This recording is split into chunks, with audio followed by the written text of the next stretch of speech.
ये बात समझिए कि एक नहीं, दो नहीं, तीनों न्यूक्लियर साइट्स पे एक साथ अटैक किया है डोनाल्ड ट्रंप ने। उनके जो state of the art, the best in the world B-2 bombers American navy के, वो इस्तेमाल किए गए हैं। अमेरिका का सबसे काबिल युद्धपोत USS निमित्ज इस समय मिडिल ईस्ट की खाड़ी में है, जिसको कि इस्तेमाल करके वहां से यूज किए गए हैं ये B-2 बॉम्बर्स, जिनकी आप तस्वीर चला रहे हैं, फाइल पिक्चर्स।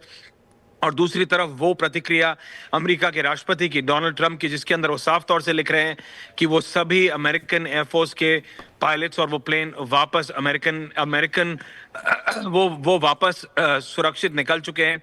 वो अब ईरानियन एयर स्पेस से बाहर हैं, जो कि अपने आप में it's a clear sign that it's a successful operation as far as the Americans are concern. तो फिर अमेरिकियों ने ये एक बार फिर बहुत कुशलता से, जो कि उनके मित्र हैं बेनियामिन नेतन्याहू, इजराइल, उनकी मदद पे आते हुए उन्होंने पूरी तरह से उनके जो दुश्मन ईरान, क्योंकि पिछले कुछ दिनों की तस्वीरें हम लगातार देख रहे हैं किस तरह से ईरान, चाहे वो तेल अवीव हो, चाहे वो उनकी बाकी शहर हो, इजराइल के वहां पे बैलिस्टिक मिसाइल, सोनिक मिसाइल दाग रहा है और उसके बाद उनको नुकसान पहुंचा रहा है।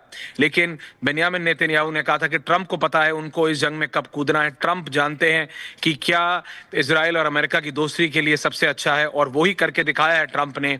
एक बार आए हैं, लेकिन ऐसे आए हैं कि अब इससे शायद उबर नहीं पाएगा Tehran. So this is breaking news happening right now from Washington DC viewers. ये इस समय की ब्रेकिंग न्यूज है कि अमेरिका ने एक नहीं, ईरान के तीनों न्यूक्लियर साइट, आई रिपीट, एक नहीं, तीनों न्यूक्लियर साइट्स को निस्तो नाबूद कर दिया है। डोनाल्ड ट्रंप ने, अमेरिकी राष्ट्रपति ने ऑफिशियली खुद इसको सोशल मीडिया पे आके बताया है। और अब अगले 45 मिनट में, करीबन रात के 9:15 में आप देखेंगे कि व्हाइट हाउस से एक प्रेस रिलीज जारी की जाएगी। हो सकता है कि एक पत्रकार वार्ता भी हो, जिसके बाद ये पूरी जानकारी ऑफिशियल की जाएगी। हालांकि डोनाल्ड ट्रंप ने साफ कर दिया है कि तेहरान इज ओवर, ईरान के न्यूक्लियर कैपेबिलिटीज कंप्लीटली ओवर। 24 घंटे पहले ही उन्होंने अपनी ही इंटेलिजेंस मिनिस्टर तुलसी गबार्ड को गलत बताते हुए कहा था कि उनकी इंटेलिजेंस कम्युनिटी थोड़ी गलत है। तब सबने कहा था, क्योंकि 24 घंटे पहले उन्होंने ये कहा था कि उनको नोबेल पीस प्राइज चाहिए।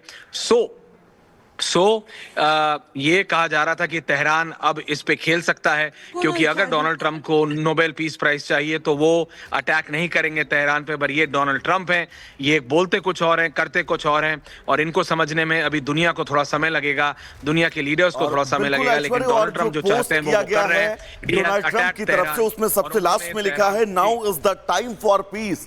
तो वाकई इस हमले के बाद आपको लगता है वैश्विक स्तर पर सब कुछ शांत रहेगा, जैसा कि ट्रंप कहते हुए नजर आ रहे हैं? नहीं, हमको ये बात समझनी पड़ेगी कि अब ईरान के पास कुछ है नहीं। अगर डोनाल्ड ट्रंप जो कह रहे हैं वो लिटरली फिजिकली ऑन ग्राउंड हुआ है, अगर वो जेन्युइनली ग्राउंड पे हुआ है, ये तीनों न्यूक्लियर साइट्स ईरान की निस्तो नाबूद हो चुकी हैं, तो ईरान के पास अब कुछ बचा नहीं है। हम ये सब सोच रहे थे ये कब होगा, ये कब होगा। बेनियामिन नेतन्याहू ट्रंप को गुहार लगा रहे थे कि has to come in this war, और वो आए हैं, और ऐसा आए हैं कि तेहरान अब चिल्लाएगा भी तो उसकी आवाज नहीं सुनाई देगी, क्योंकि तेहरान के तीनों nuclear sites have been destroyed. आप बात समझिए, ये कोई नॉर्मल अटैक नहीं है, ये कोई नॉर्मल ईरान पर अटैक नहीं है। America has entered this war, and America has entered this war like how America has attacked not one but तीनों जो उनकी ईरान की जो न्यूक्लियर केपेबल साइट्स हैं उनको अटैक किया है, जो कि अपने आप में क्लियर मैसेज देता है कि दैट इज इट। और अमेरिकी प्लेन्स ईरानियन एयर स्पेस से बाहर है, they are completely safe. Message साफ है, जो हमको करना है हम अपने हिसाब से करेंगे। America is the boss. America ने ये क्लियर मैसेज दिया है from Donald Trump to Ayatollah Khomeini, क्योंकि आपको याद होगा ट्रंप ने कहा था अनकंडीशनल सरेंडर, तो आयतुल्लाह खुमैनी ने कहा था इन योर ड्रीम्स, और इसका जवाब दिया है ट्रंप ने, एक नहीं, तीनों न्यूक्लियर साइट्स को निस्तो नाबूद करके, खत्म करके। और इसका अब विजुअल प्रूफ का इंतजार है। कुछ वीडियोस आ रही हैं जो कि ओपन सोर्स मीडिया से आ रही हैं। ईरान में इंटरनेट इस समय बंद है। अगले 40 मिनट बाद, अब 9:15 पे, रात के 9 बज के, पीछे अभी सूरज ऐसा है, लेकिन समय पे उस पर मत जाइएगा। यहाँ पे समय रात के 8:40 हो रहा है, 8:40 PM in night on a Saturday evening. 9:15 में व्हाइट हाउस में मैं वहां पहुंचने की कोशिश कर रहा हूं। वहां पे अभी प्रेस रिलीज और एक पत्रकार वार्ता होगी, जहां पे ये जानकारी दी जाएगी और कुछ फोटोज भी जारी की जा सकती हैं, जो हम सबसे पहले अपने व्यूअर्स के लिए लेके आएंगे। Back to you. देखिए ऐश्वर्य, लेकिन फोटो वो लोकेशन है, कहा जाता है कि जो ऊंची पहाड़ियों पर है, 90 फीट गहराई में है, और यही वजह है कि ट्रंप कह रहे हैं कि यहां पर दुनिया की कोई सेना पहुंच नहीं सकती थी। कितनी अहम लोकेशन ईरान के लिए फोर्डो, और कितनी बड़ी सफलता इसे कहा जाएगा अमेरिका के लिए? जी देखिए, एब्सोल्युटली हम देख रहे हैं, हम सब ने इजरायली फोर्सेस के बारे में इतना सुना है, हम सब ने सुना है कि उनका आयरन डोम ईरान ने वो सब बेकार कर दिया था। आप देखिए तेल अवीव की हालत, ईरान की सुपरसोनिक मिसाइल्स, ईरान की जो क्लस्टर बॉम्ब्स हैं, उन्होंने इजराइल को, तेल अवीव को, उनके जो अलग अलग बाकी सोशली इंपॉर्टेंट इंफ्रास्ट्रक्चर है उसको बेकार किया। उनका आयरन डोम ईरान के खिलाफ नहीं चला और उसमें अब कोई दो राय नहीं है। लेकिन situation is very clear, situation है कि अमेरिका की जरूरत थी तेल अवीव को, अमेरिका की जरूरत थी इजराइल को, और अमेरिका उतरा है, और ऐसा उतरा है कि अब शायद ही तेहरान इसका जवाब दे पाएगा। देखिए, त्राहिमाम मचा सकता है, कुछ कुछ बोल सकता है, बता सकता है कि हजारों लोग मर गए, अमेरिका ने सिविलियंस को टारगेट किया, लेकिन America is made it clear, एक मारो, जैसे वो पुरानी कहावत है, 100 सुनार की लेकिन एक लोहार की। So what Trump has done is वो एक लोहार की है। वो एक दिन गए हैं, एक बार गए हैं, अपने B-2 बॉम्बर्स लेके गए हैं और ऐसा मारा है ईरान को कि ईरान शायद अब इससे उबर पाए, और अब उसको पीस पे लाना, क्योंकि 24 घंटे में ईरान की तरफ से बहुत बड़ी बड़ी बातें की जा रही थी। ईरान कह रहा था कि अब हमारे टर्म्स एंड कंडीशंस पे बात होगी, ईरान कह रहा था कि अब हम डिसाइड करेंगे बात कब होगी, इजराइल पहले बम फोड़ना बंद करे। Trump has done it his way, it's his way on the highway, जिसे अंग्रेजी में कहा जाता है, he will do it his way, और वो किया है। उन्होंने B-2 बॉम्बर्स भेजे हैं, बर्बाद कर दिया है तेहरान के एक नहीं 3 न्यूक्लियर साइट्स को। 100 मीटर 95, आप सोचिए 100 मीटर नीचे बस्टर बंकिंग बॉम्ब्स किसी और के पास है ही नहीं सिवाय अमेरिका के। And that is why Benjamin Netanyahu ने कहा था कि ट्रंप उनके सबसे बड़े मित्र हैं और ट्रंप को पता है कि इस जंग में कब कूदना है। तो Trump has come at the right time for Benjamin Netanyahu. Israel के लिए वो उतरे हैं, और इस समय यहाँ पे अमेरिका में अगले 20 मिनट के अंदर जो अभी व्हाइट हाउस में प्रेस कॉन्फ्रेंस होगी, हम उसमें अंदर जाके आपको लाइव फ्रेम देंगे एंड आपको दिखाएंगे कि what is the first response of the white house on this. But अब वो सवाल नहीं है। पिछले 3 घंटे पहले तक मैं जब अभी व्हाइट हाउस के बिल्कुल सामने था तो यही एक सवाल था कि क्या अमेरिका इसमें कूदेगा। अमेरिका कूद चुका है, अमेरिका ने ईरान पे अटैक कर दिया है, अमेरिका ने ईरान की 3 न्यूक्लियर साइट्स को बर्बाद कर दिया है, अमेरिका ने 100 मीटर नीचे जाके क्लस्टर बॉम्ब फोड़ के, बंकर बस्टिंग बॉम्ब्स फोड़ के अमेरिका ने ईरान की 3 न्यूक्लियर साइट्स को निस्तो नाबूद कर दिया है। And that is the reality. Back to you. बिल्कुल ऐश्वर्य, खामेनेई जिस बात को लेकर लगातार उनसे ये कहा गया था कि सशर्त आपको सरेंडर करना पड़ेगा और कोई शर्त आप नहीं रख सकते हैं, क्योंकि परमाणु शक्तिशाली और इस श्रेणी में आप खड़े हो, ये ना अमेरिका को स्वीकार होगा और ना ही इजराइल को और ना ही आसपास के देशों को। तो अब खामेनेई के प्रतिक्रिया का इंतजार करना होगा, और क्या खामेनेई प्रतिक्रिया दे सकते हैं इस हमले के बाद ऐश्वर्य? जी देखिए, आयतुल्लाह खुमैनी कुछ और नहीं बोल सकते, बस इतना बोलेंगे कि अमेरिका ने सिविलियंस को मारा है, अमेरिका ने ईरान में तबाही मचाई है, और अब वो एक आह्वान दे सकते हैं पूरे मिडल ईस्ट का। He can just call on the complete middle east की आइए, वो जितने भी इस्लामिक देश हैं वो उनको एक आह्वान दे सकते हैं कि अगर आपको बचाना है तो आइए। बट वो होगा नहीं। आप देख चुके हैं कि ट्रंप कैसे सारे मिडल ईस्ट में जाके ये जंग शुरू होने से पहले सारे मिडल ईस्ट देशों का वो दौरा कर चुके हैं, और अब ये आकलन लगाया जा रहा है कि ट्रंप को पहले पता था क्या ये होने वाला है। तो ट्रंप के कहने और करने में जमीन आसमान का फर्क है।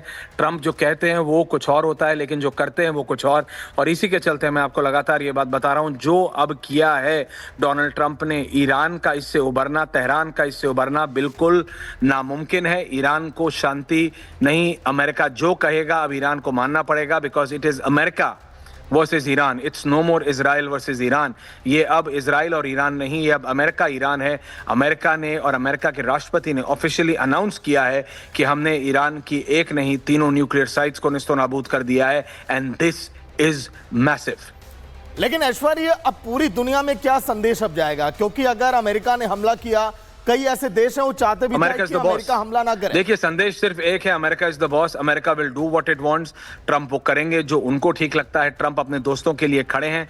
ट्रंप सिर्फ वर्बल सपोर्ट नहीं देते हैं। अगर इजराइल ने कहा कि ट्रंप उसका दोस्त है, अगर बेनियामिन नेतन्याहू ने कहा कि ट्रंप उसका दोस्त है, तो ट्रंप आया उनकी दोस्ती के लिए। आप देखिए, भारत और पाकिस्तान की जंग, भारत ने अभी पाकिस्तान को नाको चने चबवाए, ऑपरेशन सिंदूर किया, सबने सिर्फ सांत्वना दी, लेकिन एक देश था जिसने अपनी टेक्नोलॉजी, अपने वेपन्स, अपनी ड्रोन्स भारत को दिए, और वो था इजराइल। और इसमें कोई दो राय नहीं होना चाहिए। हालांकि हमारा सोशल कनेक्ट ईरान से ज्यादा है। अगर आप पहले राहतुल्लाह खुमैनी की बात करें तो उनके पिताजी भारत के उत्तर प्रदेश बाराबंकी से आए थे, and that is a fact, you can not change facts. लेकिन लेकिन जिस तरह से इजराइल पूरी तरह से और संपूर्ण तरह से भारत के साथ खड़ा रहा, उसमें एक क्लैरिटी है कि भारत का रुख किस तरफ है। चाहे हम अपनी फॉरेन पॉलिसी को लेके थोड़ा सिस्टमैटिक रहें, हम दोनों तरफ बैलेंस बना के रखें, लेकिन जो अभी हुआ है that is massive. American president ने अनाउंस किया है, आप समझिए ये 90 के दशक के बाद पहली बार हुआ है कि अमेरिका और ईरान आमने सामने हैं। America has bombed Iran. America ने ईरान की एक नहीं, दो नहीं, तीनों न्यूक्लियर साइट्स को निस्तो नाबूद कर दिया है, एंड दैट इज मैसिव। मैं अपने व्यूअर्स को भी ये हम बताना चाहते हैं कि दे शुड अंडरस्टैंड, ये अब ईरान वर्सेस इजराइल नहीं है। सारे रिपब्लिक के व्यूअर्स को मैं सिर्फ ये समझाना चाह रहा हूं कि डोनाल्ड ट्रंप ने जो 1 घंटा पहले अभी ऑफिशियल प्रतिक्रिया दी है और अगले 45 मिनट में, माफ चाहता हूं 35 मिनट में, 9:15 यहां पे रात के, जो वो अब पत्रकार वार्ता करने जा रहा है उनका फॉरेन ऑफिस, उसने ये कहा है कि अमेरिका हैज अटैक्ड ईरान। अब ग्रेविटी, आप सिचुएशन की ग्रेविटी समझिए। अब सबकी नजरें होंगी मॉस्को पे। What will Putin do, what will Xi Jinping do, China क्या करेगा, रूस क्या करेगा, क्योंकि ईरान इन्हीं 2 देशों पे कूद रहा था। ईरान, रशिया और चाइना पे कूद रहा था। अगर ट्रंप इसमें कूदे हैं तो क्या उन्होंने व्लादिमीर पुतिन से पहले बात की है, क्या उन्होंने शी जिनपिंग से पहले बात की है? क्योंकि अब वो कह रहे हैं कि आई वांट पीस, तो वो बेसिकली ट्रंप को घुटनों पे लाए हैं। ट्रंप बेसिकली आयतुल्लाह खुमैनी को घुटनों पे लाए हैं, तेहरान को घुटनों पे लाए हैं और अब बोल रहे हैं। That is a very Trump way. देखिए, Trump is like a bull in a china shop. Trump जो करते हैं वो फिर अपने हिसाब से करते हैं, वो किसी की बात नहीं सुनते। He is a very hard bargainer. और उन्होंने सिर्फ एक ही और वैश्विक नेता के लिए कहा था कि उनसे भी बड़ा हार्ड बार्गेनर है, और वो कोई और नहीं, वो भारत के प्रधानमंत्री नरेंद्र मोदी हैं, जिनके लिए डोनाल्ड ट्रंप ने कहा था कि वो मेरे से भी बड़े हार्ड बार्गेनर हैं। बट व्यूअर्स, जो इस समय हो रहा है that is really massive. America has attacked Tehran, और अगले 35 मिनट के अंदर व्हाइट हाउस से जो ऑफिशियल प्रेस रिलीज और जो एक पत्रकार वार्ता आएगी उसके अंदर और जानकारी दी जाएगी। हम वो दोनों चीज़ें आपके साथ स्क्रीन पे दिखा रहे हैं, आपको दिखा रहे हैं। आयतुल्लाह खुमैनी के पास अमेरिका के सामने अब घुटने टेकने के अलावा कोई और रास्ता नहीं है। इवन इफ दे अटैक, चाहे वो इजराइल में कुछ तबाही मचा दें, चाहे वो इजराइल के ओर और थोड़ी सुपरसोनिक मिसाइल्स दाग दें, लेकिन अब अमेरिका ने अपनी एयरफोर्स को मोबिलाइज कर दिया है। The B-2 bombers have attacked. आप समझिए 100 मीटर जमीन के नीचे ईरान के 3 शहरों में उन्होंने न्यूक्लियर चेंबर्स को उड़ा दिया है, and that is the reality. और ये कॉन्फर्मेशन किसी और ने नहीं, खुद डोनाल्ड ट्रंप ने दी है। और अगले 30 से 35 मिनट के अंदर एक पत्रकार वार्ता आएगी जिसका हम लाइव विजुअल्स आपको ला के देंगे। But for all our viewers on Republic and Republic World, that's the breaking news. It's no more that whether Trump will join in, whether Trump will attack Iran or not. Trump has attacked Iran. America has attacked Iran, and that too in a massive way. All the 3 nuclear capable cities of Iran, their 3 nuclear programs have been completely deactivated.